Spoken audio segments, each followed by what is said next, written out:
Κυρίες και κύριοι συνάδελφοι, η προστασία του φυσικού περιβάλλοντος αποτελεί πρώτιστη αξία για την πολιτεία μας.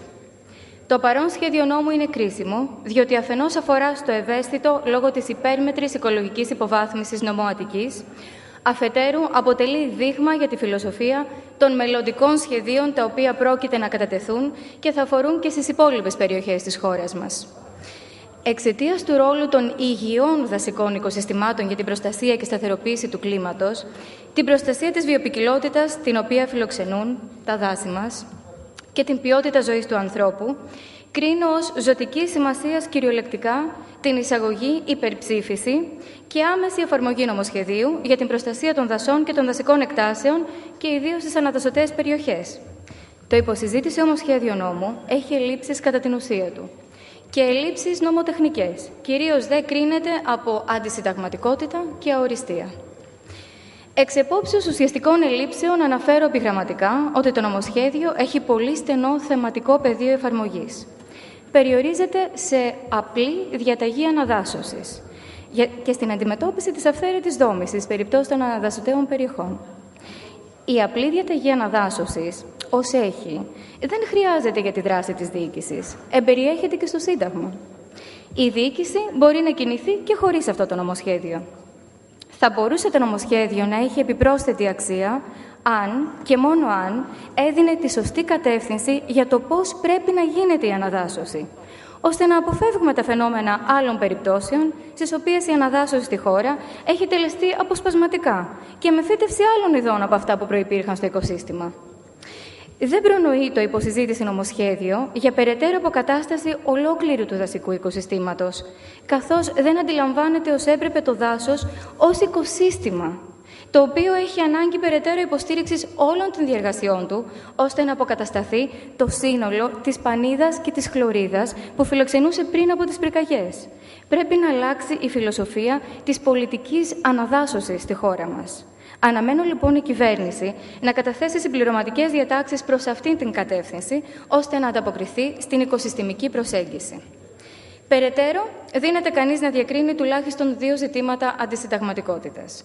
Το ένα έχει ήδη σχολιαστεί εκτεταμένο σήμερα και αναφέρομαι στην αναβίωση του ορισμού του δάσους, κατά άρθρον 3, του νόμου 998 του 1979, η οποία είναι σαφώς αντισυνταγματική. Είναι άξιο απορίας γιατί το Υπουργείο αγνόησε τόσο το συνταγματικό νομοθέτη όσο και την απόφαση του Ανωτάτου Ειδικού Δικαστηρίου που χαρακτήρισε τον ορισμό του 1998 ως αντισυνταγματικό. Ακόμα το άρθρο 2, παράγραφος 1, εδάφιο Β του νομοσχεδίου, επιβάλλει αναστολή του άρθρου 1 σε περίπτωση έκδοσης οικοδομικών αδειών για δημόσια έργα και έργα υποδομής, για τα οποία έχει ολοκληρωθεί η διαδικασία περιβαλλοντικής αδειοδότησης και όπως έχει διατυπωθεί, φαίνεται να είναι αντισυνταγματικό.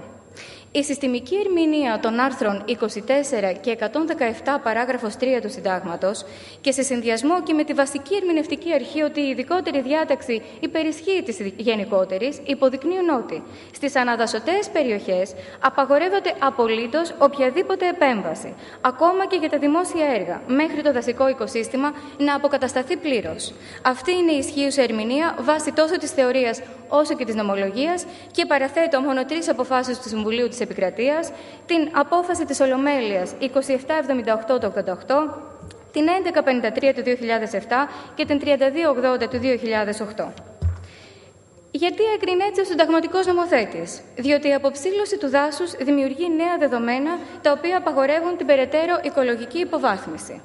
Ακόμα και οι περιβαλλοντικές μελέτες οι οποίες είχαν συντελεστεί πριν από την πυρκαγιά δεν μπορούν να συνεχίσουν να ισχύουν ως έχουν, καθώς είχαν λάβει υπόψη ένα οικοσύστημα το οποίο πλέον δεν υπάρχει ή δεν υπάρχει ακέραιο και το εναπομείνον οικοσύστημα έχει αποκτήσει ιδιαίτερη ευαισθησία έτσι ώστε να μην μπορεί να ενσωματώσει χωρίς σοβαρές επιπτώσεις και άλλες ανθρωπογενείς παρεμβάσεις και μάλιστα σε έκταση τόση όση αυτή των δημοσίων έργων.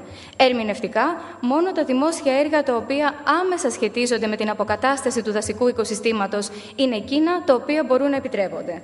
Συνεπώς, για την αποκατάσταση της συνταγματικότητας ή θα πρέπει να αφαιρεθεί το εδάφιο Β της παραγράφου 1 του άρθρου 2 ή θα πρέπει να βρεθεί κάποιος τρόπος εναρμόνισης του με το Σύνταγμα. Πρέπει να προβούμε σε περαιτέρω επεξεργασία αυτού του σημείου. Μας το επιβάλλει και η κοινή ευθύνη που έχουμε όλοι μας για τη διαφύλαξη των δασών, αλλά και η περιβαλλοντική ηθική που πρέπει να έχει ο Έλληνας νομοθέτης. Προς τη θετική κατεύθυνση κινείται το νομοσχέδιο κατά το μέτρο που εισάγει νέους θεσμούς. Την Ειδική Γραμματεία Επιθεώρησης Περιβάλλοντος και Ενέργειας, την Ειδική Υπηρεσία Επιθεωρητών Ενέργειας και την Υπηρεσία Κατεδαφίσεων. Και βέβαια τους χρειαζόμαστε αυτούς τους νέους θεσμούς. Όμως, τα άρθρα τα οποία καλούμαστε να υπερψηφίσουμε τους παρουσιάζουν εν συντομία. Και επίσης φαίνεται να οργανώνουν ένα τμήμα μόνο του νεοσύστατου ΠΚ. Φοβούμαι ότι δεν έχω όλα τα δεδομένα για να αξιολογήσω την αποτελεσματικότητα των νέων θεσμών τους οποίους εισάγει η κυβέρνηση. Και αυτό το αναφέρω διότι, κατά τα διδάγματα της σύγχρονης διοικητικής επιστήμης, η θεσμική οργάνωση ενός νεοσύστατου Υπουργείου δεν μπορεί να γίνεται αποσπασματικά και επ' ευκαιρία εξειδικευμένων σε άλλα θέματα νομοσχεδίων, όπως το παρόν νομοσχέδιο. Πρέπει να γίνει συστημικά. Η θεσμική δόμηση του νέου Υπουργείου θα πρέπει να γίνει αντικείμενο εκτενούς και συνολικής μελέτης, ώστε να φτιαχτεί μια τέτοια διοικητική δομή που να ανταποκρίνεται στις ανάγκες της σύγχρονης περιβαλλοντικής διακυβέρνησης. Αν δεν μας παρουσιαστεί καταρχάς η πλήρης δομή του νέου Υπουργείου, καθώς και η θεσμική του διασύνδεση με τα υπόλοιπα Υπουργεία και υπηρεσίες της χώρας μας, δεν μπορούμε να εκτιμήσουμε ούτε τη λειτουργικότητα ούτε την αποτελεσματικότητα των νέων θεσμών που εισάγονται με το παρόν νομοσχέδιο.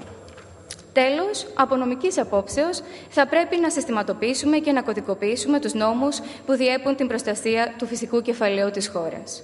Όχι μόνο να συντάξουμε ένα νέο δασικό κώδικα, όπως αναφέρει η κυβέρνηση, αλλά και να τον υποβάλουμε ως ένα από τα κεφάλαια του κώδικα δικαίου περιβάλλοντος, διότι το σύνολο του δικαίου περιβάλλοντος πρέπει να κωδικοποιηθεί. Τότε δεν θα έχουμε ανάγκη για έκτακτα ή αποσπασματικά νομοσχέδια. Από το δασικό κώδικα της χώρας αναμένουμε τόσο να λάβει υπόψη τα νέα επιστημονικά δεδομένα και τις αρχές βιωσίμου αναπτύξεως, όσο και να γίνει πρότυπο για κώδικες άλλων χωρών. Ακόμα να γίνει πρότυπο για την κατεύθυνση την οποία θα ακολουθήσει το νέο πρωτόκολλο για τις κλιματικές αλλαγές. Η χώρα μας πρέπει να είναι πρωτοπόρος στη δράση της για την προστασία του φυσικού περιβάλλοντος και να παράγει διεθνώς νομικό πολιτισμό. Ευχαριστώ πολύ.